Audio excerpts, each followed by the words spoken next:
இன்னைக்கு எபிசோட்கான முதல் ப்ரோமோவை பார்க்கும்போது கண்டிப்பா எனக்கு சிரிப்பு தாங்க வந்தது. ஏன்னா விஜய் சேதுபதி ஒரு டயலாக் ஒன்று பேசினார் பாத்தீங்களா, அதாவது ஸ்ட்ராங்கா டீயும் காஃபியும் குடிச்சிட்டு போயிட்டு என்ன ஏதுன்னு கேட்டுருவோமா அப்படின்ற மாதிரி கேட்டார் பாருங்க. எனக்கு குபீர்னு சிரிப்பு வந்துருச்சுங்க. அதாவது செம்ம டயலாக், யாரா டயலாக் ரைட்டர் பயங்கரமா எழுதி கொடுக்குறீங்களா அப்படின்ற மாதிரி தான் இருக்கு. வீட்டுக்குள்ள இருக்கவங்களுக்கு தான் காஃபி டீ இல்ல, நம்ம ஒன்று ஸ்ட்ராங்கா குடிச்சிட்டு போய் கேட்க போறோம் அப்படின்ற மாதிரி கேட்கறான்னு சொல்றாரு. பார்க்கலாம் எப்படி கேட்க போறாரு அப்படின்ற மாதிரி. எனக்கு தெரிஞ்சு இந்த டீ காஃபி தான் பிரச்சனை அப்படின்னா நாங்களே எடுத்து வந்து கொடுத்துருப்போமையா. அப்போ இத்தனை எபிசோடா இவருக்கு இதுதான் கொடுக்கலையா, இதனால தான் ஸ்ட்ராங்கா கேட்கலையா அப்படின்ற மாதிரி தான் இருக்கு. எனிவேஸ் இந்த எபிசோட்லயாவது, அதாவது இன்னைக்கான சாட்டர்டே எபிசோட்லயாவது நல்ல எவ்வளவு டீ குடிக்க முடியுமோ குடிச்சுக்கோங்க. குடிச்சிட்டு அங்க வந்து பாத்தீங்கன்னா வாந்தி எடுக்காம, அதாவது டாக் பேக்ல சொல்றத வாந்தி எடுக்காம நீங்களா உங்களுக்குள்ள இருக்க கோவத்தை வந்து வெளியே காமிங்க. அப்பதான் கொஞ்சம் ஷோ இன்ட்ரெஸ்டிங்கா இருக்கும் அப்படின்ற மாதிரி தான் சொல்ல தோணுது. எனிவேஸ் இந்த ப்ரோமோவை பொறுத்த வரைக்கும் பாத்தீங்கன்னா ஒரு 2-3 கண்டென்ட் பத்தி பேசுறாரு. சோ என்ன மேட்டர், இதுல யார் யாருக்கெல்லாம் பயங்கரமான ரிவீட் இருக்கு, இப்போதைக்கு வந்திருக்க அப்டேட் என்னென்ன அப்படின்றத டீடைலா பார்க்கலாம். சேனலை ஃபர்ஸ்ட் டைம் பாத்தீங்கன்னா சப்ஸ்கிரைப் பண்ணிட்டு வீடியோ லைக் பண்ணி வச்சுக்கோங்க. ஓகே, ஃபர்ஸ்ட் ஆஃப் ஆல் அந்த ப்ரோமோல ஒரு 3 மேட்டரை பத்தி பேசுறாரு. ஒன்னு வந்து இந்த கோர்ட் கேஸ் இருக்குல்ல, இந்த நிலுவையில் இருக்க கேஸை வந்து வாதாடுறதுக்கு தான் கோர்ட் எல்லாமே. ஸோ அப்படி இருக்கும்போது சில கேஸ்லாம் முடிஞ்சதுக்கு அப்புறமும் இன்னும் வந்து சண்டை மட்டும் முடியல அப்படின்ற மாதிரி சொல்றாரு. First point. நெக்ஸ்ட் வந்து பாத்தீங்கன்னா இந்த மைக்கை வந்து பார்த்தீங்கன்னா அவங்க எது கொடுக்குறாங்க, நீங்கள் பேசுறது மக்கள் கேட்கணும்னு சொல்லி தான் மைக் கொடுக்குறாங்க. ஸோ அந்த மைக்கை மறைச்சிட்டு நீங்கள் பேசுறீங்கன்னா உங்களுக்கு எதுக்கு மைக்கு அப்படின்ற மாதிரி கேள்வி கேட்குறாரு. கரெக்ட் சார், அதுதான் சார் நாங்களும் கேட்குறோம். ஸோ போய் கரெக்டாக கேளுங்க, எதுக்கு உங்களுக்கு மைக்கு அப்படின்ற மாதிரி கேளுங்க. ஒரு வாரம் மைக் இல்லாமல் சும்மா விடுங்க, வேணாம் மைக்கை வச்சுக்கிட்டே இவனுங்க எப்படி சொல்றது பேசுறது வந்து பார்த்தீங்கன்னா பாதி நேரம் கேட்க மாட்டேது. இதில் மைக்கை பிடிங்கிட்டு விட்டாருன்னு வச்சுக்கோங்களேன், பார்வதி கமுறதுக்கும் ஒரு கொண்டாட்டமாக போயிடும். அவ்வளோதான்டா கம்மு வாடா கம்மு ஆக்டிவிட்டி ரூமுக்கு போகலாம் அப்படின்ற மாதிரி கூட்டிகிட்டு போயிடுவாங்க.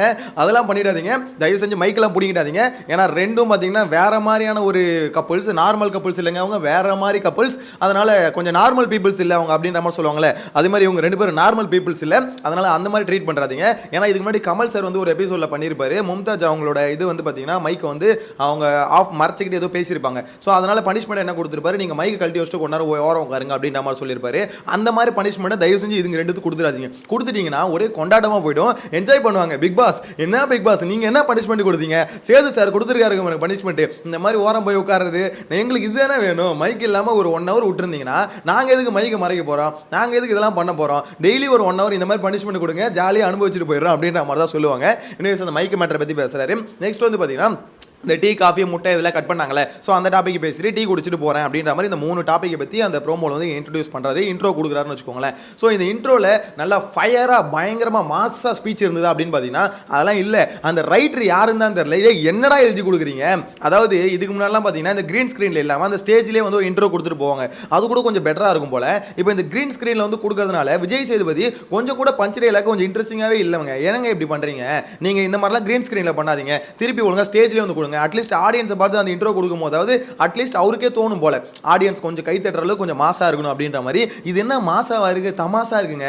டீயும் காஃபியும் குடிச்சிட்டு நல்லா ஸ்ட்ராங்கா டீ காஃபி குடிச்சிட்டு போய் கேட்டுருவோமா அப்படின்ற, என்ன பொறையும் பிஸ்கெட்டுமா கேட்க போறீங்க, என்ன சார் கேட்க போறீங்க, ஒண்ணுமே புரியலையே. எனிவேஸ் ஆனா இன்னைக்கான எபிசோட்ல விஜய் சேதுபதிக்கு ஏகப்பட்ட தீனி இருக்கு.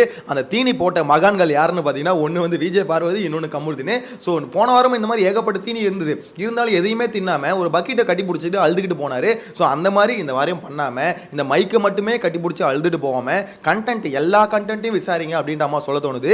அதே மாதிரி அந்த கோர்ட்டு கேஸ்னு ஒன்று போச்சுல, தயவு செஞ்சு அந்த பக்கமே போயிடாதீங்க. அதுக்குள்ளே போனீங்கன்னு வச்சுக்கோங்களேன், வெளியே வரதுக்கே எனக்கு தெரிஞ்சு 2 எபிசோடு முடிஞ்சிடும், சாட்டர்டே எபிசோடு சண்டே எபிசோடு 2மே முடிஞ்சிடும். ஏன்னா அந்த பக்கமே போகாதீங்க. ஏன்னா அந்த அளவுக்கு பார்த்தீங்கன்னா ரொம்ப ரொம்ப போரிங்கான கண்டென்ட்டுங்க அது. அதில் வந்து தீர்ப்பு யாருக்கு சாதகமாக போச்சு, இவங்களுக்கு சாதகமாக போச்சா, நீங்கள் என்ன வாதாடினீங்க, நீங்கள் ஜட்ஜா என்ன தீர்ப்பு கொடுத்தீங்க, இந்த மாதிரி டாபிக் உள்ள போயிட்டாருன்னு வச்சுக்கோங்களேன், நம்மளே எழுதி வச்சுக்கலாம், அவ்வளோதான்டா ஷோ முடிச்சிருவானுங்கடா இவனுங்க அப்படின்ற மாதிரி நம்மளே சொல்லிடலாம். ஏன்னா அது வந்து பார்த்தீங்கன்னா ரொம்ப ரொம்ப போரிங்கான ஒரு டாபிக்.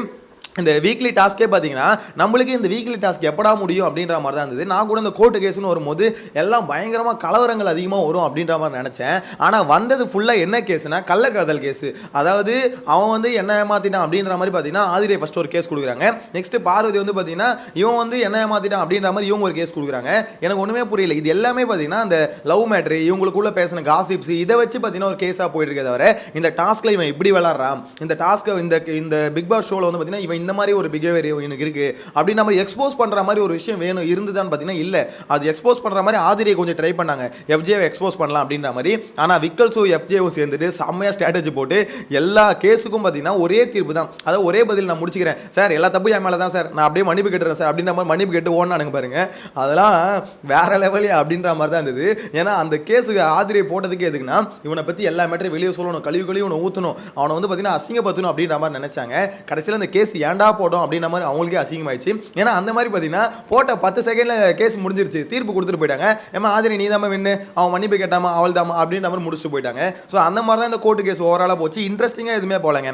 கடைசி நாள் இந்த விஜய் பார்வதி கமருதீன் கேஸ் வந்ததுல இந்த கேஸ் மட்டும் தான் கொஞ்சம் இன்ட்ரெஸ்டிங்காக போச்சு. ஏன்னா ரொம்ப நேரம் வாதாடிக்கிட்டே இருந்தாங்க. அதில் அமித் அதுக்கப்புறம் இந்த சைடில் வந்து பார்த்தீங்கன்னா சபரி இவங்க 2 பேர் வாதாடிட்டு இருந்தாங்களே, அதில் அமித் பேசின பாயிண்ட்டு அது மாதிரி சபரி பேசின பாயிண்ட்டு கொஞ்சம் இன்ட்ரெஸ்டிங்காக இருந்தது. மற்றபடி பெருசாக பார்த்தீங்கன்னா அந்த வீக் ஃபுல்லாகவே இந்த டாஸ்க்கை பற்றி டிஸ்கஸ் பண்ணாமல் நடந்த டாஸ்க்கை பற்றி டிஸ்கஸ் பண்ணாமல் இருக்கிறது தான் விஜய் சேதுபதி மக்களுக்கு பண்ணுற ஒரு பெரிய நல்லதாக இருக்கும். ஏன்னா ஆல்ரெடி வீக்லியே அதை பார்க்க முடியல. ஸோ வீக்கெண்ட்லேயும் அதை கொண்டு வராதிங்க அப்படின்ற மாதிரி சொல்ல தோணுது. ஏன்னா அதை பற்றி பேசுவாரோ அப்படின்ற மாதிரி இந்த ப்ரோமோவை பார்க்கும்போது ஒரு டவுட் வருது. அதனால தான் சொல்கிறேன்.